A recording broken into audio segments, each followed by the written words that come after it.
लाडोपुर गांव में सीता अपने पति रमेश और सास देवकी के साथ रहती थी। रमेश सब्जी का ठेला लगाता था। उसकी कमाई से ही सारा घर का खर्च चलता था। सीता एक बहुत ही नेक और समझदार औरत थी। वो घर का सारा काम करती और अपने पति और सास की भी खूब सेवा करती थी। सीता और रमेश अपने सादे से जीवन में बहुत खुश थे, लेकिन सीता की सास देवकी एक दुष्ट औरत थी। वो सीता के हर काम में कोई ना कोई कमी निकालती और उसे ताने देने का कोई मौका नहीं छोड़ती थी। पर सीता सब कुछ चुपचाप सुनती और अपना काम करती रहती थी। वो कभी भी पलटकर देवकी को जवाब नहीं देती थी। इसी तरह उनके दिन बीत रहे थे। सीता एक बहुत ही नेक और समझदार औरत थी। वो घर का सारा काम करती और अपने पति और सास की भी खूब सेवा करती थी। क्या हुआ माँ जी?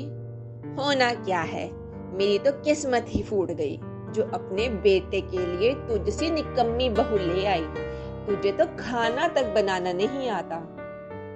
ये कहते कहते देवकी खाना छोड़कर चली गई। इसी तरह वो आए दिन हर काम पर सीता को कोई ना कोई ताना देती रहती। रमेश खूब मेहनत करके सब्जी लाता और दिन भर उसे बेचने के बाद और शाम को जब थका हारा घर आता तो उसकी माँ देवकी सीता की बुराइयां लेकर बैठ जाती। बेटा, तू तो सारा दिन घर से बाहर मेहनत करता है, तुझे क्या पता, तेरी बीवी तो मुझे ठीक से 2 वक्त का खाना भी नहीं देती। अरे माँ, क्यों गुस्सा होती हो? मैं उसे समझा दूंगा। रमेश भी कभी अपनी माँ के आगे नहीं बोलता था। दोनों अपनी माँ की बहुत इज्जत करते थे, परंतु देवकी हमेशा सीता के पीछे पड़ी रहती थी और उसे जली कटी सुनाती रहती थी। एक दिन रमेश सब्जी का ठेला लेकर घर को वापस आ रहा था, तभी रास्ते में उसका एक्सीडेंट हो जाता है, जिससे उसे बुरी तरह से चोट आती है। कुछ राहगीर उसे उठाकर अस्पताल ले जाते हैं और उसके घर पर खबर भी पहुंचा देते हैं। रमेश को काफी ज्यादा चोट आने के कारण और बहुत खून बह जाने के कारण काफी कमजोरी आ जाती है।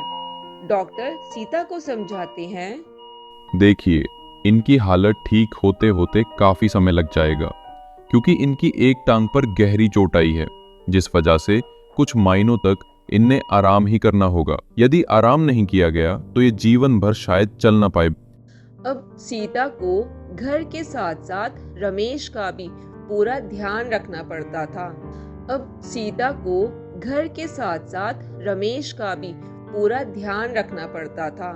रमेश के इलाज पर वो सारा पैसा खर्च हो चुका था जो सीता ने जोड़ कर रखा था। अब तो घर में राशन के लिए भी पैसे नहीं थे। सीता को बहुत चिंता हो रही थी कि अब राशन कहाँ से आएगा। देवकी भी उसे ताने मारती रहती थी। अरे मनहूस, तूने तो अपने पति को अपाहिज बनाकर बिस्तर पर लेटा दिया। अब इस बुढ़ापे में क्या मैं राशन का इंतजाम करने जाऊंगी? तू तो जवान है, कुछ काम क्यों नहीं करती? सीता देवकी की ऐसी बातें सुनकर बहुत ही दुखी और चिंतित होती थी। वो कुछ काम ही नहीं जानती थी जिससे कि वो बाहर जाकर पैसे कमा सके। हे भगवान, ये कैसी परीक्षा की घड़ी में तूने मुझे डाल दिया है। अब मैं घर संभाल लूं या कमाने के लिए बाहर जाऊं? मैंने तो कभी कोई काम भी नहीं किया है। भगवान, आप ही मेरी मदद करें। सीता स्वभाव की बहुत अच्छी थी, इसी कारण पड़ोस के लोगों ने उसकी काफी मदद की, जिससे कि अब तक का उसका गुजारा चल रहा था। परंतु अब केवल 2 ही दिन का राशन बचा था। सीता चिंतित हो रही थी और घर के बाहर मुंडेर पर गहरी सोच में बैठी थी। तभी वहाँ एक साधु बाबा आते हैं। क्या इस भूखे साधु को कुछ खाने को मिलेगा? सीता सोच में पड़ जाती है कि उसके पास तो अपने खाने के लिए ही पूरा खाना नहीं है और ऐसे समय में इस साधु बाबा को वो क्या खिलाए। परंतु सीता स्वभाव की बहुत अच्छी थी, जिस कारण वे उन्हें मना नहीं कर पाई। उसने सोचा कि उसके हिस्से का जो रूखा सूखा है वो वही बाबा को दे देगी। आप यहाँ बैठे बाबा, इस गरीब के घर में जो रूखा सूखा है आप कृपया वही ग्रहण करें। ये कहते हुए सीता थाली में भोजन परोस लाती है और साधु बाबा के आगे रख देती है।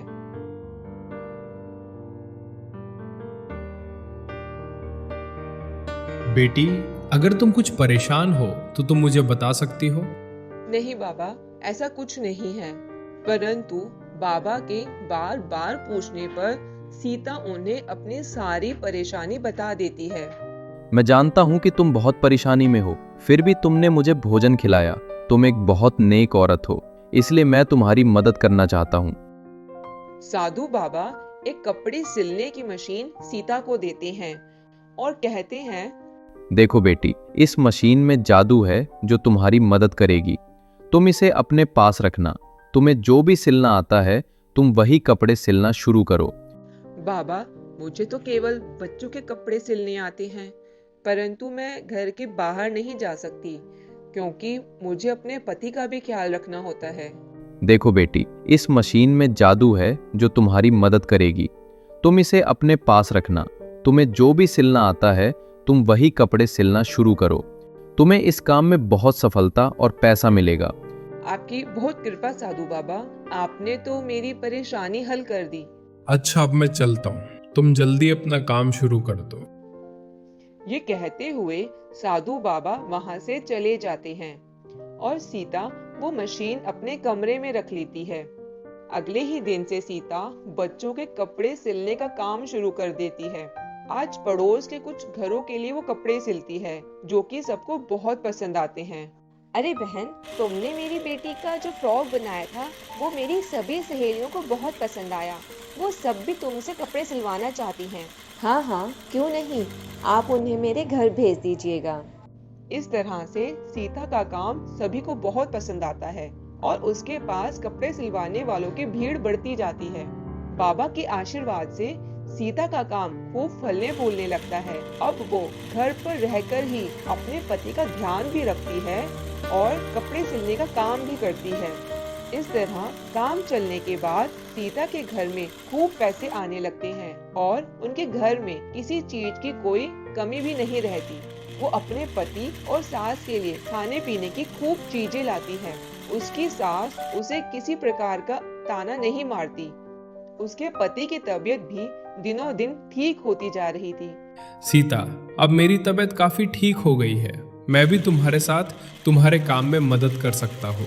तुमने मेरी इतनी सेवा की और मेरे घर माँ का भी ध्यान रखा, साथ साथ तुमने ये काम भी चलाया। ये सब सुनकर सीता की सास भी शर्मिंदा हो जाती है और उसे कहती है, मैंने तुम्हारी काबिलियत पर हमेशा शक किया और तुम्हारे हर काम करने के बाद भी मैंने तुम्हें बस ताना ही मारा है, परंतु आज तुम्हारी वजह से मेरा बेटा भी ठीक हो गया और हमारे घर में किसी चीज की कोई कमी भी नहीं रही। मुझे माफ कर देना बेटा। अरे माँ जी, आप माफी क्यों मांग रही हैं? ये मेरा ही घर है, आप लोग मेरे अपने हैं। मेरा फर्ज बनता है कि मैं इस घर का पूरा ध्यान रखूं और मैंने पूरी कोशिश भी की है। बस आप दोनों का आशीर्वाद मुझ पर ऐसे ही बना रहे। लेकिन सीता की एक पड़ोसन उसकी ये सफलता देखकर बहुत जलती है और सीता से बातों बातों में पूछती है कि आखिर उसकी सभी परेशानियां खत्म होने का क्या राज है। उस पड़ोसन को जैसे ही पता चलता है कि सीता के पास एक जादुई मशीन है, वो जलन के मारे पागल हो जाती है और उस मशीन को चुराने का विचार बनाती है। एक दिन जब सीता घर पर नहीं थी, वो बहाने से उसके घर आती है और उसकी मशीन चुरा कर अपने घर ले आती है। वो जैसे ही मशीन पर काम करने लगती है, उसके दोनों हाथ बुरी तरह से जख्मी हो जाते हैं और जलने लगते हैं। वो जोर जोर से मदद के लिए चिल्लाने लगती है। तभी उसकी आवाज सुनकर सीता भागी हुई उसके घर आती है और देखती है कि उसकी जादुई मशीन उस पड़ोसन के पास है और वो जख्मी हालत में चिल्ला रही है। सीता जल्दी से उसके हाथों की आग बुझाती है और मरहम पट्टी करती है। ये सब होने के बाद वो पड़ोसन बहुत शर्मिंदा होती है और सीता से माफी मांगती है। मुझे माफ कर दो सीता, मैंने जलन में आकर तुम्हारी जादुई मशीन चुरा ली। उसका मुझे ये फल मिला है, लेकिन तुमने फिर भी मेरी मदद की। तुम बहुत अच्छी हो सीता, तभी तुम पर भगवान का आशीर्वाद है। मैंने चोरी करके बहुत बड़ी गलती की, मुझे माफ कर दो। नहीं बहन, ऐसी बातें मत करो। गलती तो हर इंसान से हो जाती है। तुमने अपनी गलती मान ली, यही बड़ी बात है। पर मुझसे वादा करो, आगे से तुम ऐसा कोई काम नहीं करोगी। ये कहते हुए सीता अपनी जादुई मशीन उठाकर अपने घर ले आती है। रमेश भी सीता के काम में ही उसका हाथ बटाने लगता है और बाजार से सामान लाना, ले जाना और कपड़ों की सिलाई दुकान पर देकर आना जैसे सभी काम वो कर लेता है। और बाबा के आशीर्वाद से उनके घर का माहौल भी अच्छा हो जाता है और तीनों खुश रहने लगते हैं। वीडियो को लाइक और चैनल को सब्सक्राइब जरूर करें।